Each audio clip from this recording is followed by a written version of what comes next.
네, 혜라님, 현아 씨는 이던 씨와 공개 연애 결별 약 1년 만에 용준영 씨와 연애 결혼을 발표했는데요. 용준영 씨가 버닝썬 게이트에 연관된 인물이라 현아 씨까지 엄청난 비난을 받고 있습니다. 어떤 잠재의식이 이런 선택을 하게 했을까요? 뭐 버닝썬 게이트에 연루된 사람이라 욕먹는 게 아니고 현안가 이분은 무의식 속에 있는 그 가해자 마음을 싹 다 버리는 분이에요. 그래서 결혼을 해도 안 해도 늘 공격을 받게 돼 있어. 사람은 자기 마음속에 약자 마음이 누구나 있거든. 약자 마음이란 뭐냐면 버림받을까 봐 두렵고, 애기 마음이죠. 태아 때가 없는 사람은 없지? 태아 때 엄마가 나 버리면 어떡하지? 이렇게 두려운 마음이 다 있어요. 그래서 그 약자 마음이 다 크게 있는데 그걸 어떻게 다루느냐에 따라서 사람의 인생이 결정되거든.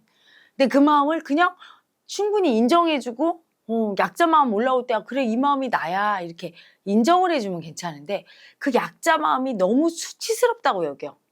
창피하다고 여겨. 약자는 강자가 돼야 된다고 느껴. 이러면서 그 약자 마음을 인정 안 하면 가해자 피해자로 이게 분리가 돼 버려요, 마음이. 그래서 굉장히 약자 마음 올랐을 때 나를 막 수치죠. 넌 이것도 못해? 넌 약자지 하면서 열등하고 약자인 마음이 보여졌을 때, 그래서 수치 주는 가해자 마음이 생기고, 그다음에 내가 이렇게 수치를 주는 가해자 마음 생겼을 때 피해자 마음이 생겨요. 수치당하는 피해자 마음이 하나 생겨. 그래서 마음은 내가 일으키면 이게 일파만파 다른 마음이 일어나는 거야. 가해자 마음 일으키면 피해자 마음이 일어나고, 내가 피해자 마음 일으키면 가해자 마음이 생기게 돼요. 그래서 이 현아 씨는 가해자 마음과 피해자 마음이 되게 큰 사람. 근데 가해자 마음과 피해자 마음이 있을 때 둘 중에 어느 쪽으로 가느냐? 피해자로 가죠. 되게 두렵고 약자고 이런 쪽으로 피해자 마음으로 가고, 가해자는 버려버려. 약자가 올라오면 인정 안 한다. 인정 안 해서 분리가 되는데 피해자로 가버린다. 그래서 내 가해자 마음을 싹 버리니까 밖에서 가해자가 올 수밖에 없어요. 올 수밖에 없으니까 사람들이 그렇게 지탄하고 화내고 미움받는 현실이 계속 오고, 또한 본인도 피해자 마음일 뿐이지 사실은 쓰는 마음은 가해자를 쓰거든. 예를 들어 내가 누구한테 맞았어. 딱 맞아. 피해자죠. 그때 뭐 올라와요, 여러분? 분노 올라오지? 이건 가해자 마음이잖아. 항상 피해자 마음과 가해자 마음은 같이 가요. 그래서 내가 피해자 마음만 느낄 때, 피해자라고 느낄 때 나는 가해자를 하고 있는 거야. 또 내가 가해자지 이렇게 느낄 때 나는 피해자인 거야. 가해자인 내가 수치당할까 봐 두려워서 그냥 피해 당해주는 거야. 그 가해자 마음, 내가 강자라는 마음, 이게 가해자 마음이야. 나는 강자 마음도 있지만 약자 마음도 있는데, 강자 마음 딱 붙들고 있는 사람은, 예를 들면 이런 거지. 연예인들 막 그 공격당하거나 악플 테러 당하거나 이럴 때, 지금은 안 그러는데 옛날에는 자기들의 이미지를 생각해서 남을 고소하지도 않고 그냥 피해자가 돼버렸지, 그치? 나는 강자야 하는 그 마음이 가해자 마음이라. 그래서 항상 가해자 마음과 피해자 마음이 이렇게 같이 가는데 늘 그 마음으로 살아요. 약자 인정 안 해서. 그러니까 딸마다 가해자 마음을 느끼니까 얼마나 자기를 괴롭히고 공격하겠어. 영상에 보니까 쓰러졌는데도 너는 그 사람들한테 패기쳤다고. 내가 아파도 나를 공격해. 가해자야. 그러니까 그 가해자 마음 때문에 우울증에 걸려요. 공황장애는 뭐냐? 약자 마음이 딱 올라왔을 때 순순히 받아줘야 되거든? 근데 공격을 해버려. 싫다고 막 거부하면서 고집 부려. 고집 부려서 그 마음과 싸우다가 내가 피해자가 돼버리는 거예요. 공격하고 싸우는 가해자 마음을 쓰니까 피해자가 돼서 호흡곤란이 와서 피해자가 돼버리는 거지. 그래서 공황장애도 오는 거야. 우울증도 내 가해자 마음으로 늘 나를 공격하니까 오고, 그리고 밖에서는 계속 가해자를 만나고. 그래서 마음을 분열이 일으키는 상태에 있어서 늘 머리를 굴리지 않으면 안 되는 거예요. 너무 두려우니까. 날마다 자기 가해자 마음과 피해자 마음 보려면 얼마나 무서워. 여러분 길 가다가 막 누구를 이렇게 협박하는 가해자 보면 무섭잖아. 그치? 막 쳐맞는 피해자 봐도 무섭잖아. 그 무서운 마음을 자기는 늘 보고 있어. 머리는 모르지만 잠재의식은. 그러니까 이유 없이 늘 두려운 거야. 두려우면 계속 이 두려움 안 느끼려고 생각을 굴리게 돼요. 그래서 이분 보니까 이게 뭐 눈 감고 추가 왔다 갔다 하는, 뇌를 멈추는 운동을 뭐 1시간에 5분 한다. 현대인은 사실은 과부하가 걸려 있는 상태죠. 두려운 약자 마음 안 느끼려고, 가해자 피해자 마음이 올라오니까 괴로워서 그거 안 느끼려고 계속 끊임없이 생각을 해. 생각하는 동안은 안 느껴지거든. 근데 생각을 딱 멈추면 마음이 보여. 근데 그 마음이 편안하고 사랑스럽고 귀여운 약자 마음을 인정한 사람은 그렇거든. 생각을 멈추면 편안해요. 근데 그 약자 마음을 인정 안 한 사람은 이미 마음이 가해자 피해자로 분열돼 있어.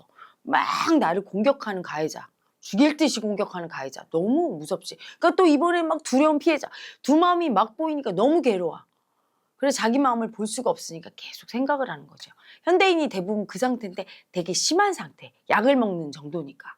그래서 이런 분은 생기가 없어요, 몸에. 왜냐하면 생기라는 건 자기 마음을 인정해주고 그 마음을 느낄 때 올라오는 거거든. 근데 마음을 괴로워서 인정은커녕 그걸 누르는 약을 먹고 있고 늘 머리를 굴리니까 몸이 어때? 기운이, 생기가 이렇게 솟아나고 활발한 그런 기운이 없는 거야. 그래서 어떠냐면 그걸 남자친구를 만나면서 그 생기를 보충하는 거예요. 내가 에너지를 뺏어 먹어, 나도 모르게. 머리로 일부러 그러는 게 아니라 너무 이게 생기가 없으니까 사랑받는 느낌을 남자친구를 만나서 받는 거예요. 그래서 이런 분 같은 경우는 아마 남자친구 없이 지낸 시간이 별로 없을 거야. 너무 괴로워서 남자친구 꼭 있어야 돼. 자기를 사랑해주는 사람. 그러면 그 남자를 보면 사랑받는 느낌이 올라오면 그 느낌을 먹고 살아요. 내 스스로 사랑받는 느낌으로 올려서 자체 해결해야 되는 거야, 사실은. 자급자족이죠. 자기 에너지를 자기가 일으켜서 자기가 생기를까 있고 이 에너지를 쓰고 남은 걸 남을 줘야 되는데 이분은 자체 생산이 1도 안 되니까 남이 올라온 그 생기 에너지를 사랑받는 느낌을 내가 먹는 거예요. 그 사람을 보고 올라오는 내 마음을. 그리고 또 그 사람한테 그 에너지를 받고. 그러니까 굉장히 에너지가 센 사람하고 연애를 해야 돼. 남자가 엄청 생명력이 강해서 엄청 자기 마음을 인정하고 해서 왕성한 생명력을 가져서 충분히 나눠주고 이런 사람 아니면 마지막에 참 그 영상의 마지막에 남자들이 전부 이렇게 허여멀건하게 에너지가 빠지고 왜 그렇게 되냐면 그 생기의 에너지를 잃는 거야. 딸리는 거야, 에너지가. 그만큼 이 여자분은 지금 보니까 정신적으로 피폐해서 꼭 자기 마음 인정하는 마음 공부를 해야 될 것 같은 분. 안 하면 잘못하면 극단적인 선택을 하거나 잘못될 수 있다고 느껴져요. 왜냐면 머리에 생각을 그렇게 굴리고 약을 안 먹으면 올라오는 이 마음은 너무 죽고 싶고 극단적으로 나를 죽이고 싶고 죽임당할까 봐 두려워서 정말 살기가 싫고 너무 괴로운 마음이거든. 그 마음에 끌려가 다니거든.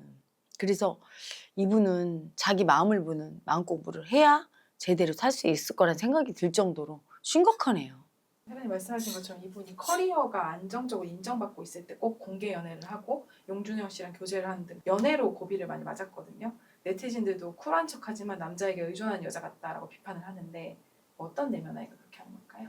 자기가 힘든 거야.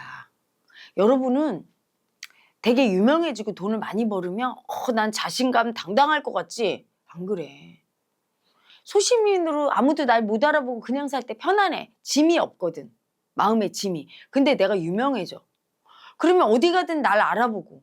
두렵지. 남의 시선 의식 안 할 수가 없는 거야. 쿨한 척 안만 해도 부담스러운 거야. 그리고 책임지는 일이 그만큼 생기게 되고 마음의 짐이 엄청 생기게 돼. 그렇지? 일반 그냥 소시민으로 살 때랑 에너지 자체가 달라져. 그러면 너무 무서워, 현실이. 유명해지고 이렇게 사람들이 알아보고 내가 실수하고 잘못될까 봐 얼마나 무섭겠어. 그러니까 너무 두려운 약자 마음이 올라오면서 의지하고 싶은 거예요. 그러니까 그렇게 인기가 있으면 그 인기가 에너지기 때문에 내가 그걸 감당하려면 너무 무서우니까 그 약자 마음이 올라오는데 이때 이 약자 마음을 딱 인정해버리면 아무것도 아니네? 이러고 편안해지는데 공황장애가 있잖아. 인정을 안 하고 막 싸워. 너무 힘드니까 의지하고 싶은 거야. 그래서 누군가에게 사랑받는 느낌을 꼭 좀 느껴야 돼. 약자 마음을 인정해서 사랑받는 느낌을 자체 생산을 못하니까 이렇게 남자를 만나게 되는 거야. 의지하면서. 의지하면서 남자를 만나서 연애를 하다 보면 내가 중심을 갖고 팬들과 소통도 하고 이렇게 한 인간으로 살 수 있어야 되잖아. 근데 온통 여자가 돼서 계속 의지하면서 약자 자체가 되어버리는 거죠. 약자 마음을 인정해서 쓰는 게 아니라 자기도 모르게 막 기대서 살고 이러니까 그 모습은 수치스러운 모습이잖아. 유명인, 에너지가 센 사람으로서는 수치스러운 모습이지. 그러니까 팬들한테도 별로 호감을 못 받고 그 수치 때문에 항상 인기의 정점에 있다 떨어지는 거예요. 남자 때문이 아니라 이 남자가 생기면서 올라오는 그 의존하는 여자. 그 여자 마음, 약자 마음 그냥 버티지를 못하고 그 모습이 그냥 노출되면서 여자 약자가 하니까 약자 마음이 일을 하고 활동을 하면 현실이 약자가 될 수밖에 없지. 열등이가 될 수밖에 없죠. 그래서 항상 인기가 떨어지고 구설수에 시달리는 거예요. 현아만 사귀면 남자가 색을 잃는다는 말이 있는데 교제 전후를 비교해보면 큰 차이가 보여요. 그럼 이렇게 생기를 잃은 남자는 어떻게 되나요? 생기를 잃은 사람은 재충전을 하면 돼요. 지금 그 여자분과 헤어지면 다시 회복이 될 거예요.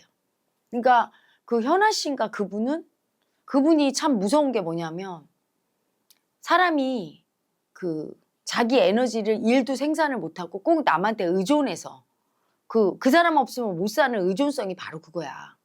그래서 가끔 보면 그 가수들 중에도 있죠. 그 일본 가서 남편한테 돈 다 뺏기고 온 분. 그분도 그거야. 자기가 돈 아무리 벌어도 이 남자 없으면 안 되는 거야. 마지막엔 이혼은 했지만 계속 의존하는. 그 약자 마음을 자기가 소화하고 혼자 서야 되는 거지. 홀로 못 쓰고 계속 의존하고 하다 보면 자기도 자체 생산력이 떨어지는 거야. 에너지를 생산해서 자기 스스로 사랑을 먹고. 그리고 조금 더 똑똑한 여자는 어떻게 하냐면 그 에너지로 힘을 줘요. 남자를. 잘할 수 있어. 딱 이렇게 버텨주고. 근데 자기 스스로 자기를 지탱하는 힘도 없어. 너무 의존하는 약자 마음이 세서. 그런 경우는 그 의존하는 약자 마음을 너무 두렵다고 공황장애로 막 버릴 정도니까 그 마음 자체가 그냥 남자한테 확 엎어지거든. 엎어지면 남자는 그 무게감으로 엄청 힘든 거예요. 그리고 이 여자분은 자생력이 없어져. 남자한테 의존해서 살아버릇해서 남자 없이는 안 되는 거야.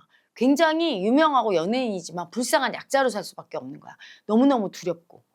그래서 늘 옆에 누군가 자기가 의지할 사람 없으면 안 되는 거고. 그러다가 다 빼앗길 수도 있죠. 남자가 다 내놔 이랬는데 안 주면 떠날 것 같으니까 다 빼앗길 수도 있고 자기 혼자 살 힘이 없으니까 늘 의지하는 그 마음 때문에 스스로도 괴롭고 자기는 알거든 자기가 어떤 여잔지. 자괴감이 올라오고 자신감이 없고 그리고 삶의 의욕도 잃고 그리고 어떤 남자를 만나도 또 남자 같은 경우는 어떤 여자를 만나도 내 뜻에 딱 맞게 하고 나한테 완벽한 사랑 주는 사람이 있나? 없잖아요. 그렇죠? 끊임없이 요구할 거야. 나 사랑 달라고. 피곤해할 거고 상대방은. 그러다가 헤어지고 또 사귀고 하는 과정 중에 뭔가 마음이 되게 지치고 그것마저도 안 된다고 느낄 때는 자포자기하고 아주 안 좋은 선택을 할 수도 있고 그렇게 돼요. 빨리 사람은 자기가 스스로 서는 연습을 해야 돼. 그래서 안타깝게도 초식녀, 초식남도 문제야. 연애 안 하고 사는 사람도. 하지만 연애를 안 하고 옆에 사람이 없으면 못 사는 사람이 있어요. 늘 여자 남자가 있어야 돼. 엄청 무서운 거예요. 자기의 그 아주 아무 힘이 없고 자기 스스로 생존할 수 없다고 느끼는 그 약자 마음을 봐야 돼. 그 약자 마음 때문에 온통 남한테 의지할 때 스스로 생산하는 자체 생산력이 안 생기는 거야. 자체 생산력 생기게 하려면 혼자 딱 쓰는 연습을 해야 돼요. 연애하지 말고 끊고 너무 두렵고 막 너무 사랑받고 싶고 연애하고 싶은 마음 막 올라올 때 그 마음을 딱 꺾고 혼자 버티고 혼자 홀로서기 하는 연습. 그리고 너무 두렵고 혼자라고 약자 마음 올라올 때 나는 진짜 약자가 아니라 이 마음은 가짜라는 거. 내가 남자 없이 여자 없이 못 살 것 같은 마음 올라올 때 이 마음은 그냥 가짜라는 거. 마음일 뿐이지 보통 그 마음 올라오면 내가 남자 없이 못 사는 마음이 올라왔어? 이러지를 않고 나 남자 없이 못 사는 여자야. 남자를 찾아가 막. 죽을 것 같고 막 너무 두렵고 할 때. 그러면 극복이 안 되는 거예요. 한 번 딱 죽어야 돼. 그 애고가. 남자 없이 안 되고 남자한테 사랑받는 그 느낌을 꼭 먹어야 사는 그게 가짜인 걸 알고 한 번만 딱 버텨서 몇 년만 남자 없이 지내면서 아무리 힘들어도 딱 죽고 나면 남자 없어도 편안한 상태가 되거든. 이때는 자체적으로 스스로 셀프 사랑 주면서 에너지가 원활해진 거야. 훨씬 밝고 환해질 거예요. 그 상태에서 남자 연애도 되고 안 해도 돼 이럴 때 남자를 만나야 이 남자한테 에너지를 뺏지도 않고 내가 오히려 에너지 주면서 나도 딱 자립할 수가 있거든. 근데 그렇게 되려면 엄청 괴로운 시간을 혼자 겪어내야 되는 거예요. 그 시간을 못 겪어내니까 항상 인기 정점에 가면 그 약자 마음 올라와서 괴로우니까 꼭 매달리는 거야. 남들이 볼 때 제일 화려할 때 자기는 가장 괴로운 거야. 너무 두렵고 어떻게 해야 될지 모르겠고 책임지지 못하겠고. 근데 이게 그냥 마음일 뿐이야. 가짜야. 이걸 느끼면서 그냥 살고 극복하면 되는데 이 마음이 진짜인 줄 알고 휙 쓸려서 남자를 갖다 놓고 계속 의지하면 얘가 안 죽죠. 날마다 반복되는 거야. 그래서 인기 정점에 있을 때 또 두려움이 올라오고 못하겠다 올라오면 마음이라고 인정하고 돌파를 못하고 꼭 끌어들여서 점점 나를 약화시키는 거죠. 아무것도 못하는 여자로. 한번 돌파를 해내야 되는 거죠.